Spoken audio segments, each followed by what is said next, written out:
Hey, hello.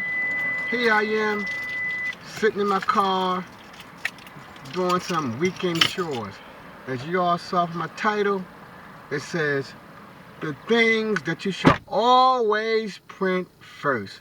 I bought my 3D printer in 2019, and it was hell. It was hell because I had trouble how to level.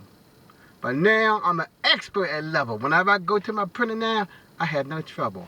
But the thing you should always print is, like I said, what you should print first, you see this, you should always make a test print first. Like if I don't print nothing in 2 or 3 days, I'm going to print my test print first. And you may be asking, why do you need to print a test print? Why print a test print? Here's the reason why you need to print a test print.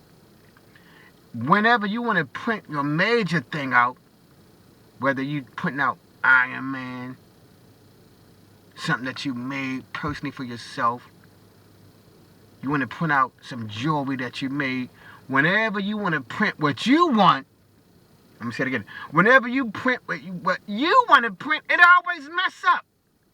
And then when it mess up, you always wonder, is it because of me, something that I did?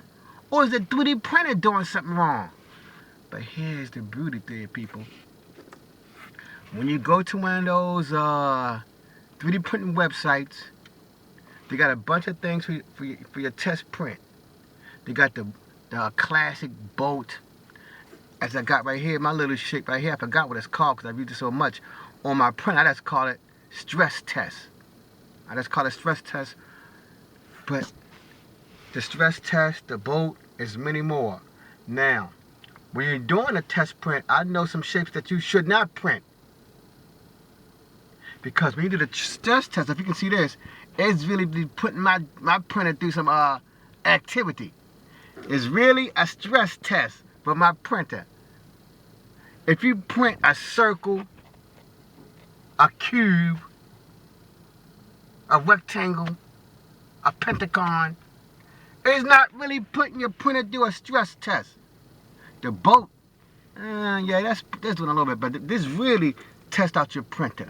Really putting your printer through the stress test.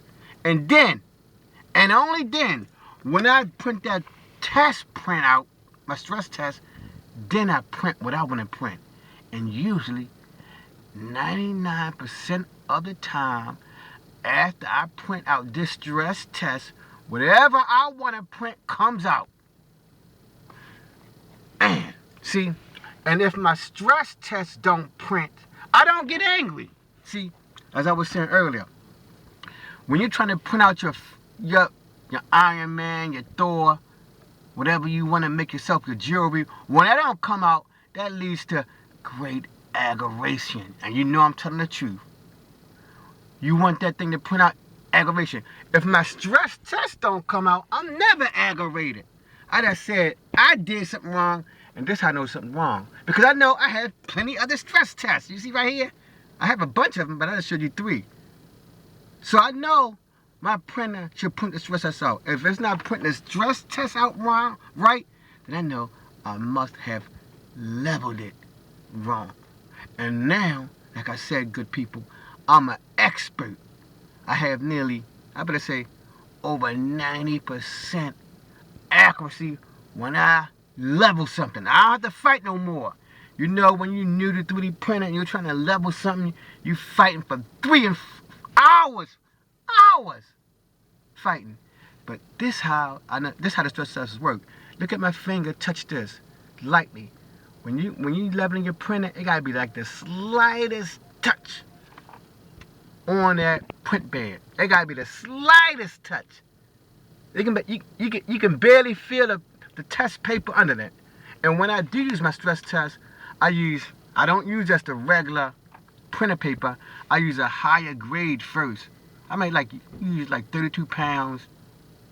And it's the reason I use 32 pounds. Because you know, when you're trying to level with just normal print paper, it always bends a lot. It bends too much. So first, before I begin leveling, I use my 32-pound paper, which doesn't bend a lot. Then if that's touching the nozzle slightly. I know the printer paper will have plenty of space, and then I level it there. And like I said, good people, about the topic of this video, don't print anything before you print your stress test. Yeah, it may use up some of your, it's called the spool, but it's worth it.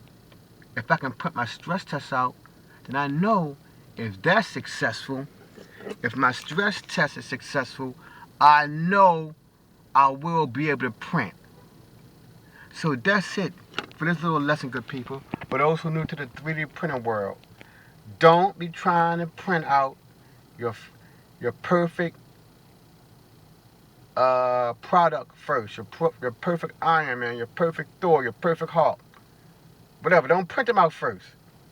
Always print the stress test, like I said earlier, especially if you haven't touched your printer in 2 or 3 days or a month, because I discovered this too with my Tumblr 3D printer.